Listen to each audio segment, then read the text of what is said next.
Bonjour à tous, je suis Monsieur Brice Ndo, journaliste d'investigation et directeur de publication du journal Coopération internationale, exerçant sur le territoire gabonais, carte professionnelle de presse numéro 0108 en cours de validité.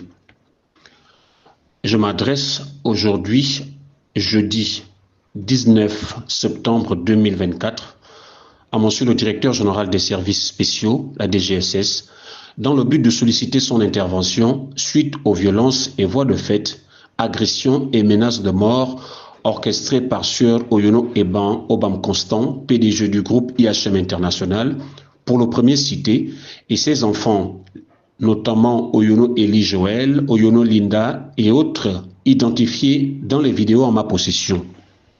En effet, dans le cadre d'un litige foncier qui oppose M. Oyono Eban Constant à la famille Mbeng au quartier Bel Air, j'ai été victime de violences et voies de fait, agressions et menaces de mort, puis de séquestration de mon matériel de travail. En voici les faits. La famille Mbeng reproche à M. Oyono Eban Constant d'avoir eu à profaner 5 tombes lors de la construction de son nouvel établissement IHM situé à Bel Air, c'est dans un quartier du premier arrondissement de la commune de Libreville.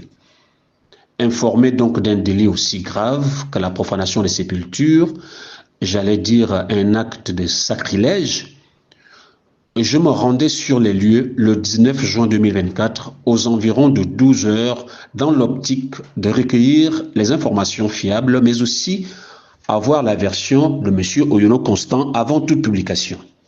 Et pour ce fait, pendant que je réalisais dans un premier temps l'interview avec le plaignant, le nommé Ange Ona, qui est le représentant de la famille Mbeng, sur la voie publique, deux jeunes hommes, le nommé Oyono Eli Joël et son frère, suivi de sa sœur, la nommée Linda, sortiront de la concession de leur père, Oyono Constant, une concession entièrement clôturée pour m'interrompre dans mon activité.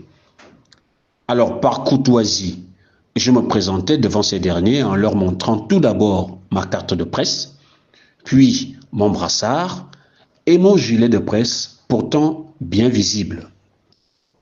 Ensuite, ils sont rentrés dans une violence verbale en m'injuriant, malgré que j'avais essayé de raisonner ces individus en leur demandant de cesser leur lamentable comportement. Ils n'avaient malheureusement pas voulu rien entendre, et bien au contraire.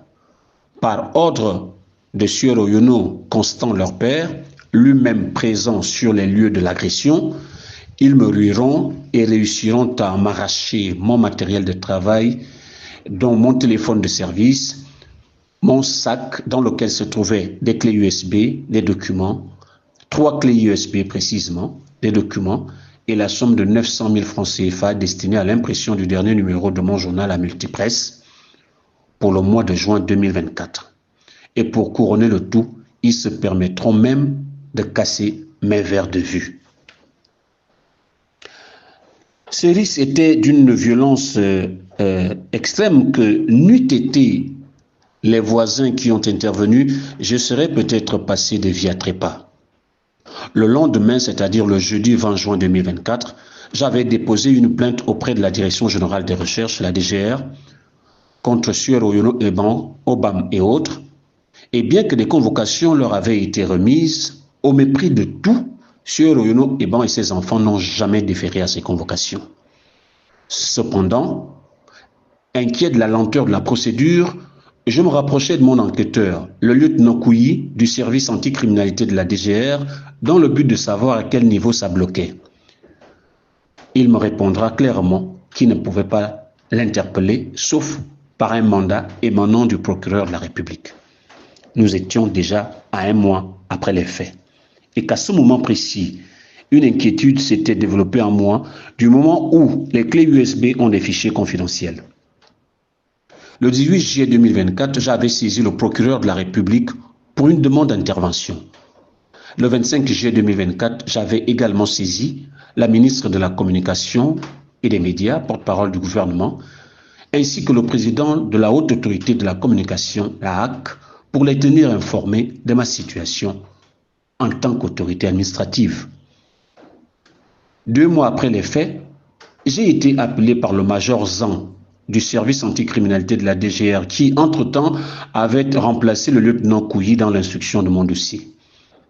Major Zan me convoquait à son bureau pour me confronter à Sieur Oyono Ebon, qui était finalement conduit à la DGR.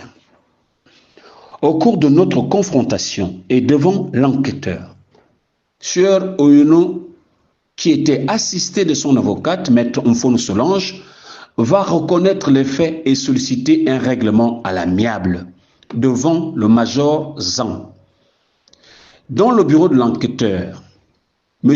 Oyono va me restituer une partie de mon matériel de travail qu'il détenait depuis 2 mois, à savoir le téléphone de marque Phantom qui était déjà cassé, le sac et la somme de 900 000 francs CFA. Je dis bien 900 000 francs CFA, ce n'est pas 900 francs CFA. Cependant, M. Oyono et ses enfants vont prendre soin de soustraire du sac, de mon sac, mes 3 clés USB qu'il garde jusqu'à ce jour. Il m'a même proposé la somme de 450 000 francs pour compenser les clés USB, ce que j'ai refusé catégoriquement.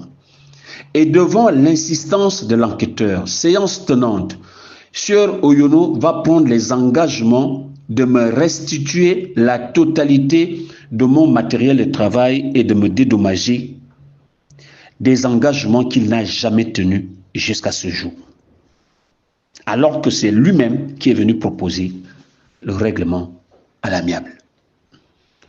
Et malgré le fait que les enfants de Sieur Oyono, auteurs de ces violences et voies de fait, aient été clairement identifiés, moi-même, j'ai fait des captures d'écran, des vidéos que je détiens. Et les noms des enfants, je les ai envoyés à l'enquêteur. Ces derniers n'ont jamais été interpellés, ni auditionnés, encore moins mis en garde à vue. Monsieur le directeur général des services spéciaux, comment comprendre une telle instruction? Et c'est dans ce contexte que l'enquêteur m'a annoncé que l'affaire qui m'oppose à Sieur Oyono sera déférée demain vendredi 20 septembre 2024 à 9 h au parquet, soit 4 mois après les faits.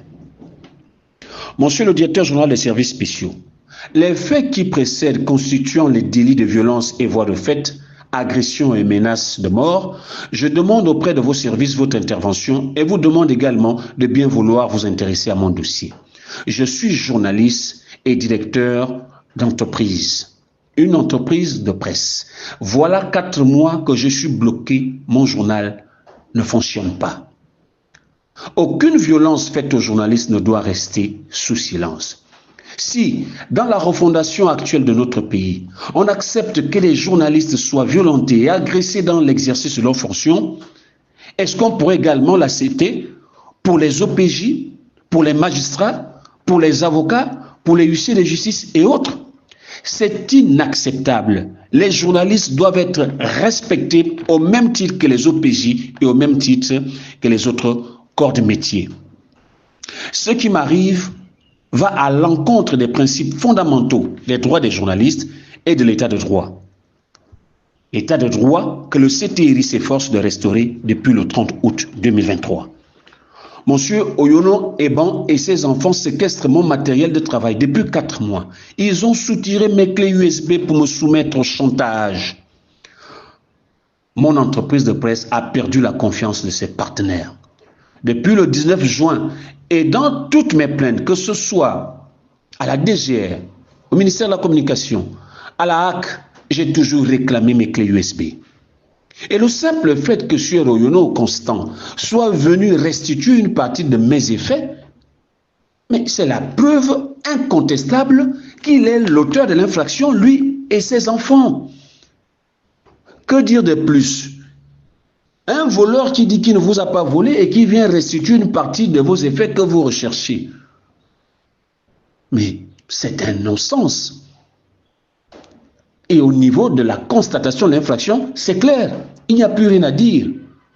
Ce que je demande maintenant, c'est la restitution immédiate de mes clés USB, la signature d'un contrat de confidentialité par M. Oyono vis-à-vis de moi, et le dédommagement total du préjudice que j'ai subi.